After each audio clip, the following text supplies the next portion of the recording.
follow us out of the safety of the light and into the fear-filled night, an ominous world of back rooms and dark alleys, the world of the Blue Cowl.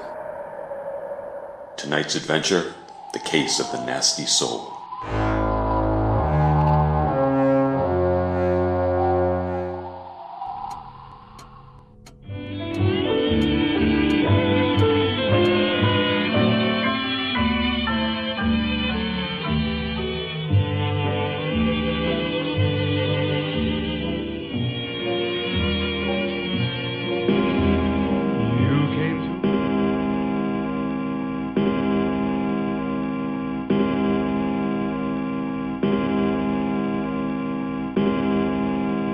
"6 o'clock and Maxwell is late, as usual. I could set my watch by him in a contrary sort of way." "Is that you down there, sister?" "Yes, I see that it is. I thought you'd be gone by now." "I'm waiting for Maxwell." Yes, he's not a very reliable sort, is he?" "Speaking of which, aren't you late for your watch and ward meeting?" "Oh, I have plenty of time. I see you didn't wait for Maxwell before indulging." "What, this? Ginger ale, brother dear. With prohibition still hanging on by its withered claws, what else could it be?" "You don't seriously believe repeal has a chance, do you? I wouldn't bet on it." "You wouldn't bet on gallant Fox." Mother should have put you in the convent like she always threatened. "Oh, Daltrey, why must you always be so? Why can't you smile and enjoy life? This is a wonderful age.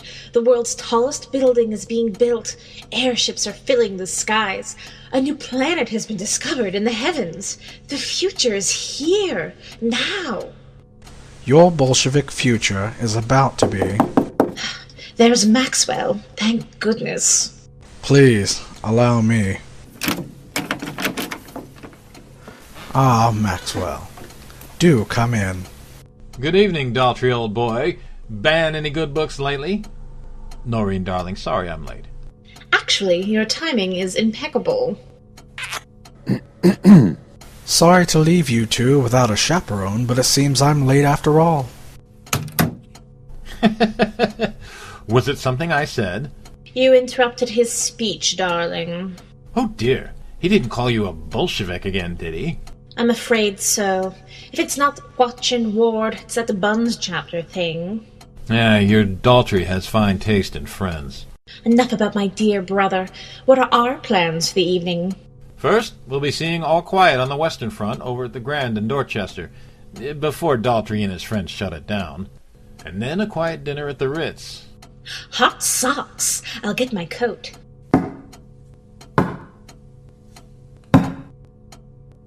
"How odd.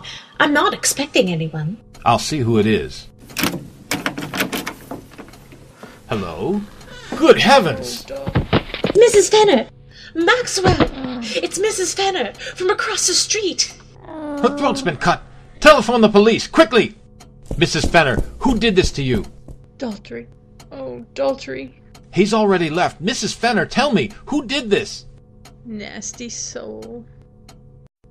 Nasty soul. Nasty soul?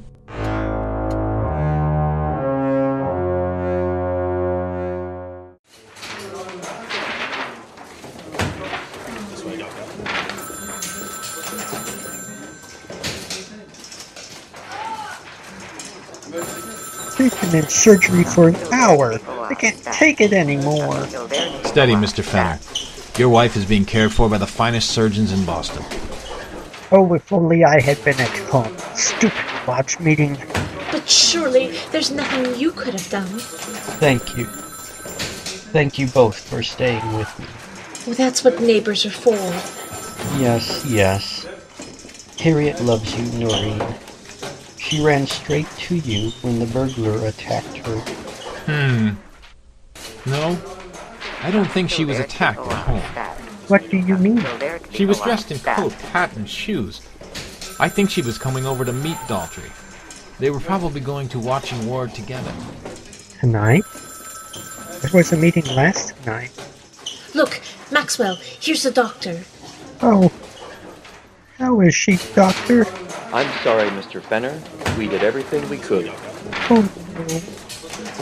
Harriet. Oh no. There, George. You must sit down. A moment, Doctor. What did you make of the cuts on Mrs. Fenner's right hand? I didn't notice them. Probably from trying to protect yourself from the knife. I'm sorry, you'll have to excuse me.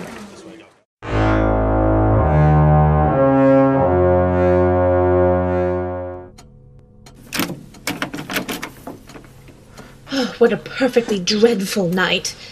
Are you coming in for a bit, Maxwell? Unchaperoned? Well, I am a modern woman, after all. Daltrey! Daltrey! I guess he hasn't come home yet. Too bad.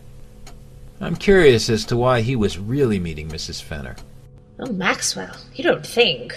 A 50-year-old married woman and a 25-year-old man. But they're both such prudes. Prudes are often hypocrites, darling. But Daltrey left mere moments before Mrs. Fenner arrived. I'm curious as to why they didn't see each other. Yes, that is a little strange.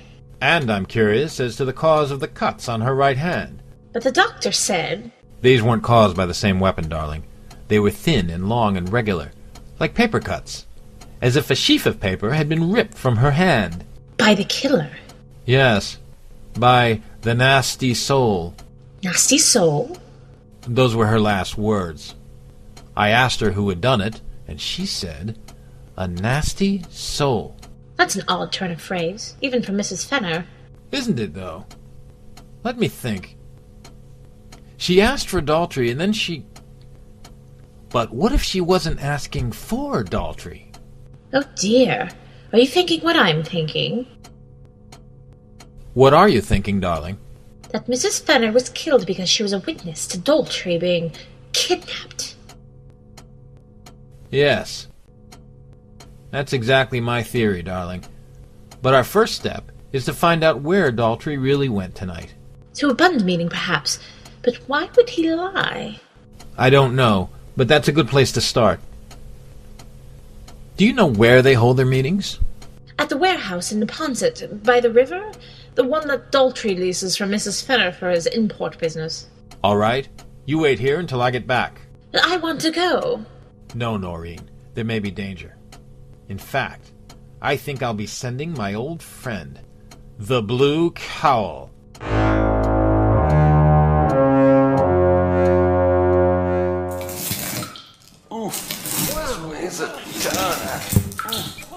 Here you go, Big Cheese. All 4 crates in mint condition. It's about time. My sister will be wondering where I am. Sorry about that, kid. I hope you don't get a spanking for being out after curfew.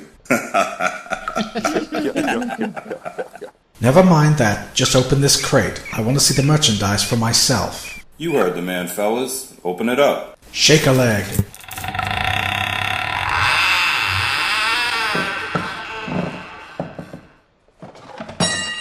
Here's the goods, butter and egg. 100 shiny new Browning automatic rifles and enough ammunition to keep 'em warm all winter. What do you think? Beautiful. Beautiful. I'm real glad you like 'em, Chief. Now there's just a little matter of a few simoleons. But of course. I hope you won't think me uncouth if I count it. You needn't bother. Soon enough you'll be counting the days in a prison cell. Holy cow, it's some gatecrasher in a blue mask. Where'd he come from? Wow, look at the cannon he's packing. That's right, you goons. Look at the guns. Don't take your eyes off them. Now get your hands up, all of you. That's better. Don't turn yourself away, Daltrey. I see every move you make. You know this masked man, Daltrey? I've heard of him. The Blue Cowl. Local anarchist. That's a lot of firepower in these crates, Daltrey. It looks like you're the one with anarchy in mind. No. A new order. One with no place for the likes of you. While you two argue politics, my men and I will say goodnight. We've got no horse in this race. Don't move! You're not going anywhere! Except to jail. There are 6 of us and only 1 of you. You can't plug all of us before we take you down. Can't I? No. No, I don't think you can. And do you want to be the first to die? Look, I'm a businessman, not a mobster. And I really like you and your masked man shtick. I might even try it out myself someday. So I'm gonna play it straight with you. There are really 7 of us. The remaining man is standing 15 feet behind you with the gun pointed at your back. Do you expect me to believe that? Roscoe? Yeah, right here, boss. You want I should plug him? Not yet. Now do you believe me, Blue Cowl? Yes. Thanks for the warning. Don't mention it. Now I'm gonna give you to the count of 3 to lower those guns of yours. 1, 2, 3!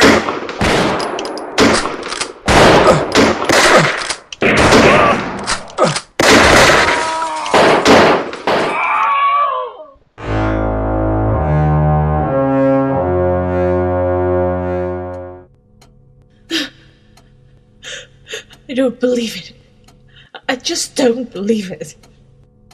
I'm sorry, Noreen. I had hoped that I was wrong. I'm afraid to ask. What is it, darling? Did the Blue Cowl have to kill Daltrey? When the smoke cleared, Daltrey was nowhere to be found. Oh, thank heavens for that at least. But the Blue Cowl... Noreen, I did try to kill him. I hope you understand. I understand. But why? Why would he want to kill Mrs. Spenner? She owned the warehouse that Daltrey was using as a cover. Somehow, I suppose, she found out what he was doing and collected evidence. She must have been coming here to confront him. That's the real reason he left so suddenly. He must have seen her coming across the street and sensed that something was up. So he ripped the evidence from her hand and cut her throat. Yes. When she came to the door, she wasn't looking for Daltrey. She was running from him. And she didn't say, "Nasty soul." She was trying to tell me that Daltrey is a Nazi soldier. Oh, Maxwell, what will become of him now? I don't know, darling. I'm more curious as to who those guns were going to be used by. And for what. You don't think? Not here in America. Yes, darling, I'm afraid what I saw tonight may be just the tip of the iceberg.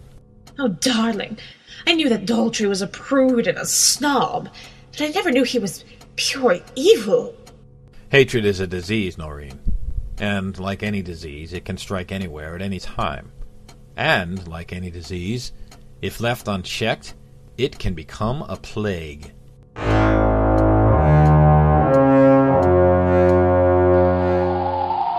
Tune in next time for another thrilling chapter in the Blue Cowl's never-ending war against the enemies of law and order. No man escapes justice. A life of crime leads to an early grave. The Blue Cowl has seen it all.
Here's the goods, butter and egg.